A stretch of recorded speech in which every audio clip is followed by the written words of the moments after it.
मकर संक्रांति की आप सभी दर्शकों को ढेर सारी शुभकामनाएं। मकर संक्रांति का त्योहार सूर्य के उत्तरायण होने का त्योहार है या फिर भगवान सूर्य अपने पुत्र शनिदेव से मिलने उनके घर आते हैं, तो इस उपलक्ष्य में खुशियां मनाए जाने का त्योहार है। तो जब सूर्यदेव शनिदेव से मिलने अपने पुत्र के घर आएंगे, जीवन में उल्लास आएगा। यहाँ से शुभ मांगलिक कार्य शुरू हो जाएंगे जो 1 महीने से बंद था जब सूर्य धनु राशि में बैठे थे। तो अब जब चीज़ें वापस आ रही हैं, तब एक नमक का छोटा सा प्रयोग मुश्किलों से बाहर भी निकालेगा। इस दिन ये प्रयोग जरूर कीजिएगा। तो कौन सा नमक लेंगे? देखिए, सफ़ेद नमक जो खाना खाने में यूज होता है वही नमक लें। नमक तो हर किसी के घर में होता है और नमक नकारात्मक ऊर्जाओं से बचाता भी है और जीवन में खुशियों को बढ़ाता भी है। आज हम नमक के छोटे छोटे प्रयोग बताएंगे जो आपके जीवन की हर परेशानियों को दूर करेगा। लेकिन घर के किस कोने में नमक रखें कि जीवन की मुश्किलें जल्दी खत्म हो जाए, आपकी जो मुश्किल परेशानियों से भरा वक्त है वो जल्दी खत्म हो जाए। तो चलिए जानते हैं नमक क्या क्या कर सकता है। देखिए, नमक वैसे तो हर किसी के घर में है और अगर दाल या सब्जी में नमक ज़्यादा हो जाए तो नुकसान भी करता है और कम हो जाए तो भी खाने का स्वाद गड़बड़ कर देता है। वैसे नमक हमारी आयु को बढ़ाता है और नमक ही आयु को घटाता है, यानी कि नमक ज़्यादा होना सही नहीं है तो कम भी होना सही नहीं है। लेकिन आज जो हम प्रयोग बताएंगे, देखिए नमक बहुत तरीके का होता है, जैसे सेंधा नमक, समुद्री नमक, काला नमक, सामान्य नमक। और नमक को चंद्रमा और शुक्र दोनों से ही जोड़कर ज्योतिष में देखा जाता है। वैसे तो कुछ विद्वान ये भी कहते हैं, यानी कि ज्योतिष शास्त्र में ये भी वर्णन आता है कि नमक राहु का प्रतीक है। तो चलिए जानते हैं कैसे अपने राहु, चंद्रमा और शुक्र को आप बैलेंस करें कि आपके जीवन में आकस्मिक बाधाएं भी नहीं आए और आपको सुख, वैभव, यश, मान, सम्मान भी मिले, स्वास्थ्य अच्छा रहे, टेंशन ना हो।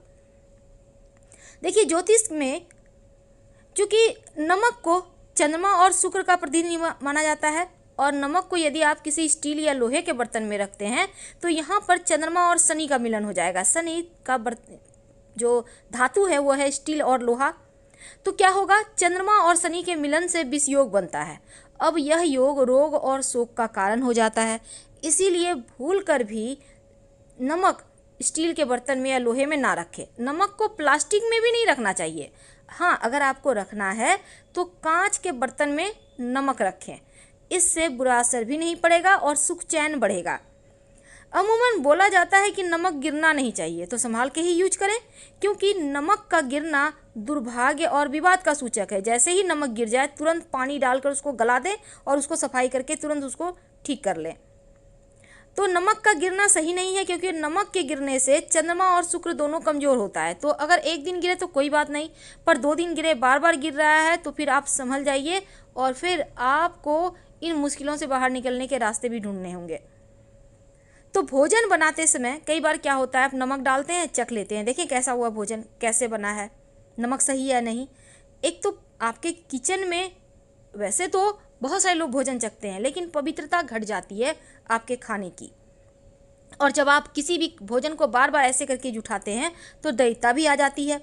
इसीलिए अगर नमक कम है तो बाद में डालिएगा, लेकिन खाना जब भी आप बनाते हैं, रोटी है, चावल है, तो थोड़ा सा खाना आपके घर के आसपास गाय है तो दे आइए, नहीं तो हल्का सा आप तोड़कर हटा दें। सीधे सीधे हाथ से कभी भी भूल कर भी किसी को नमक मत दीजिएगा, वरना रिश्ते खराब होते हैं, चाहे वो नमक का पैकेट ही क्यों ना हो। आप रख दीजिए, सामने वाला व्यक्ति उठा लेगा, क्योंकि आपके संबंध भी गड़बड़ होंगे और साथ ही नमक हाथों हाथ देने से आपके जो रिश्तों में प्रेम है, गर्माहट है, वो समाप्त हो जाता है। तो आइए जानते हैं, अगर आपको सुखी रहना है तो कुछ बातों का ध्यान रखिए। गुरुवार का दिन छोड़कर हर दिन आप या तो नमक मिले हुए पानी से या फिर फिटकरी मिले हुए पानी से ही घर में पोछा लगवाएं।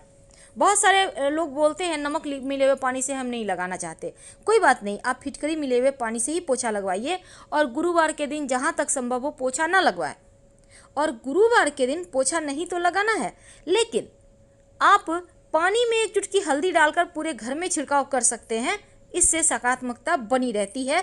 और जैसे कि नमक और फिटकरी है, निगेटिव एनर्जी को सोखता है, और जब आप हल्दी का छींटा डाल देंगे तो वो भी उसी तरह से, हल्दी भी नकारात्मक ऊर्जाओं को हटा देता है। बरकत होने लगती है, माँ लक्ष्मी के आने का मार्ग खुल जाता है। आप अपने घर में अगर चाहते हैं कि धन भी आए, सुख शांति रहे, सुकून के लाइफ जिए, तब एक छोटा सा काम करें। एक कांच का गिलास ले लें।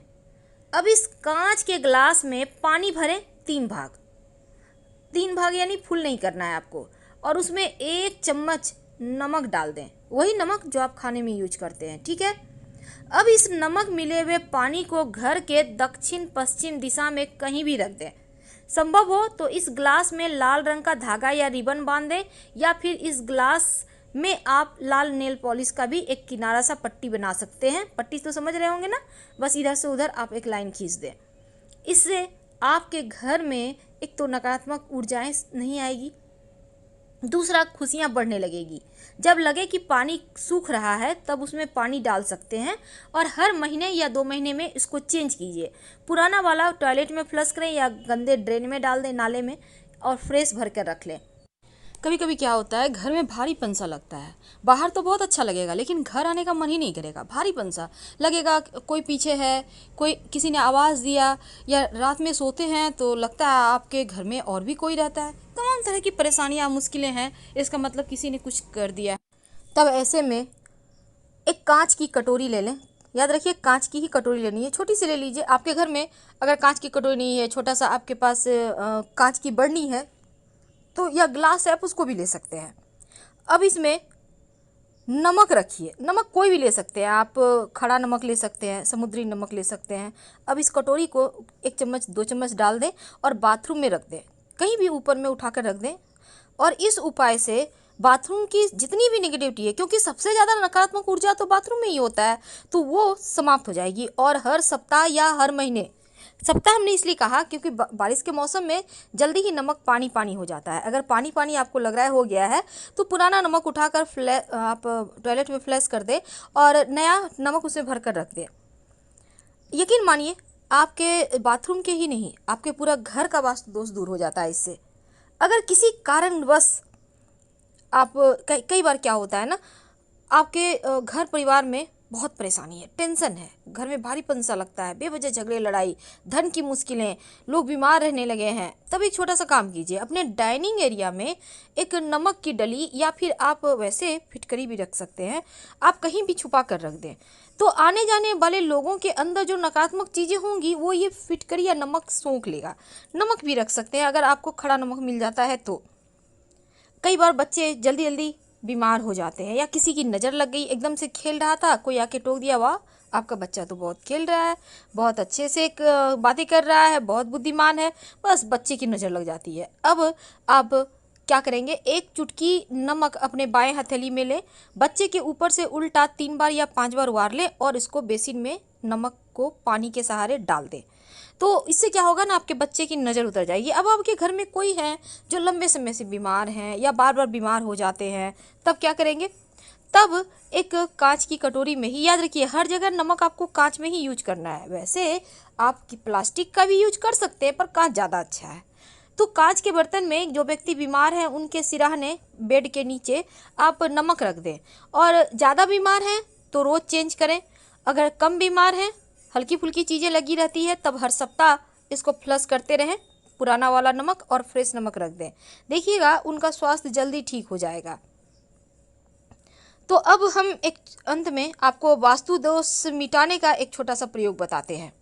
कई बार क्या होता है ना, मन एकदम बहुत खिन्न हो जाता है, बहुत टेंशन, बेवजह मन उदास रहता है, चिंताएं रहती हैं, भय रहता है, तब दोनों हाथों में थोड़ा थोड़ा नमक ले लें। कुछ देर बैठिए, आराम से बैठ जाइए, आंखें बंद कीजिए, थोड़ा सा रिलैक्स होइए, लंबी लंबी सांसें छोड़िए, और फिर जब लगे कि मन शांत हो रहा है, तब इस नमक को आप पानी के सहारे बहा दें वॉश बेसिन में। इधर उधर मत फेंकिएगा नमक। इससे क्या होगा, आपके मन मस्तिष्क पर जो नकारात्मक चीज़ें छाई हुई है, जो आपके ग्रहों की चाल विपरीत चल रही है, उनसे भी मुक्ति मिल जाती है। वैसे तो नमक अगर आप अपने किचन में या अपने डाइनिंग एरिया में एक कांच के बर्तन में रख कर 4-5 लौंग रख कर रख दें, लेकिन इसको ढकिएगा मत, खुला रखिएगा। ढकने से फिर आपको उतने प्रभाव नहीं मिलेंगे। जो नकारात्मक चीज़ें हैं वो नमक सोखेगा और जो सकारात्मक चीज़ें हैं उसको लौंग और बढ़ाएगा। तो धन की मुश्किलें दूर हो जाती है, धन आने लगता है, बरकत बनी रहती है, सुगंध बनी रहती है, जीवन में खुशियाँ आती रहती है। क्योंकि ये जो आप कांच के बर्तन में नमक रखेंगे, उसमें लौंग डालेंगे, उसको ढकना नहीं है, ओपन रहेगा। और अगर बीमारियां बहुत परेशान करें तब सिरहाने में ही रखना है आपको। वैसे नमक को थोड़ा कम ही खाइए, ज़्यादा नमक मत खाइए। और आप चाहें तो सेंधा नमक का प्रयोग खाना खाने में कर सकते हैं, इससे बीमारियां थोड़ी कम परेशान करती है। ठीक है। अब अगर आपके चंद्रमा या मंगल आपका कुंडली में कमज़ोर हो, तब जब खाना आप खा रहे हैं नमक कम है, तो सादा नमक ना लेकर, समुद्री नमक ना लेकर, आप ऊपर से जब भी नमक लेना हो तो सेंधा नमक या काला नमक लेकर खाइए। तो आपकी कुंडली का कमज़ोर मंगल भी बेहतर हो जाता है और चंद्रमा भी परेशान नहीं करता। मन अगर बहुत बेचैन हो या फिर बहुत परेशानी है, उलझने हैं जीवन में, तब नहाने के पानी में 1 चुटकी नमक डालकर नहाएं। वैसे बच्चों को भी आप नहाते समय नमक डाल के नहलाइएगा तो उनको नज़र नहीं लगती है। और ये सब प्रयोग आप अन्य दिनों में भी कर सकते हैं। ऐसा नहीं है कि सिर्फ पूर्णिमा तिथि को ही करना, आप अन्य दिनों में भी कर सकते हैं, लेकिन इस तिथि के दिन करते हैं तो इसके फल आपको ज़्यादा मिलते हैं।